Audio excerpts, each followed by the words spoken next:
എനിക്ക് ഏറ്റവും പ്രിയപ്പെട്ട കുഞ്ഞുമക്കളെ, മാതാപിതാക്കൾ നമ്മുടെ ജീവിതത്തിലെ ആദ്യ ദൈവങ്ങളാണ്. നമുക്ക് ഒരു വാക്കുപോലും പറയാൻ അറിയാത്ത സമയത്തും നമ്മുടെ കരച്ചിലിന്റെ അർത്ഥം പോലും മനസ്സിലാക്കിയവർ.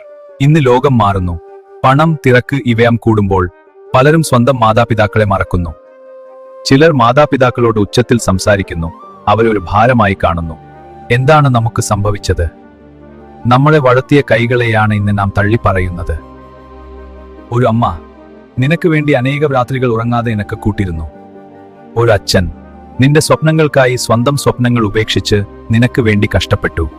അവിടെ പ്രായം കൂടുമ്പോൾ അവർക്ക് വേണ്ടത് പണമല്ല, സ്നേഹമാണ്, ശ്രദ്ധയാണ്. പക്ഷേ ഇന്ന് ചിലർ അവരെ വൃദ്ധസദനങ്ങളിൽ വിട്ടുപോകുന്നു. അവരുടെ വേദന ആരും കാണുന്നില്ല. ഓർക്കുക, നമ്മൾ ഇന്ന് മാതാപിതാക്കളോട് എങ്ങനെ പെരുമാറുന്നു, നാളെ നമ്മുടെ മക്കൾ നമ്മളോട് അങ്ങനെ തന്നെ പെരുമാറും. ഇതൊരു വീഡിയോ മാത്രമല്ല, ഒരു ഓർമ്മപ്പെടുത്തലാണ്. മാതാപിതാക്കളെ സ്നേഹിക്കൂ, അവരെ ആദരിക്കൂ, അവരോടൊപ്പം സമയം ചിലവഴിക്കൂ. അവരെ നഷ്ടപ്പെട്ട ശേഷം പശ്ചാത്താപം മാത്രം ബാക്കി വരും. ഇന്ന് തന്നെ അവരെ വിളിച്ച് നിങ്ങളുടെ സ്നേഹം പ്രകടിപ്പിക്കുകയും. ഈ വീഡിയോ നിങ്ങളുടെ ഹൃദയത്തെ സ്പർശിച്ചെങ്കിൽ ദയവായി ഷെയർ ചെയ്യൂ. മറൊരാളുടെ ജീവിതം മാറ്റാൻ ഇതിന് കഴിയും. വേ ടു പീസ് എന്ന യൂട്യൂബ് ചാനൽ സബ്സ്ക്രൈബ് ചെയ്യും. Praise the Lord.